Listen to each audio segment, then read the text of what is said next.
there's not many festivals like this. Internationally, of course, there's a few other ones, but I think so many stages with only techno-related music. This is really, really unique.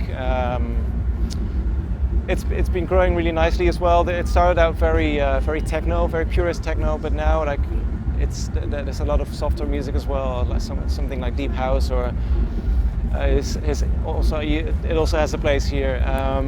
So I think anyone that's interested in techno music or anything related, they can come here and listen to pretty much everyone they want to hear. I think what's interesting in the techno scene is that first of all it's really big. It's become a really like popular music style. It always was, but you know, nowadays for some reason like everyone's listening to techno, and that's a very important thing. I also think that there's a lot of subgenres at the moment. There's a lot of spin-offs from genres from the 90s that back in the days everything was called techno and it was just one thing, but now all these genres have been growing so much by themselves.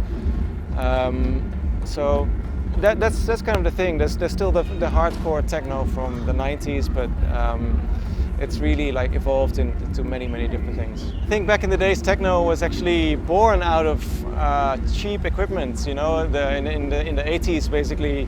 Drum computers that now are worth €2,500. They were probably, you could get them at a pawn shop for $200.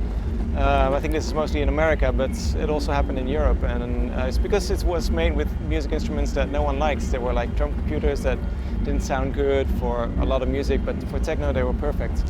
The funny thing is that nowadays, in times where everything is possible, if you know how to work on a computer, you can emulate a lot of things. So the funny thing is people now emulate stuff like those cheap old boxes that they were selling for nothing in the 80s, and they're making it all digital now. It's very inspired on those early sounds, which is kind of interesting.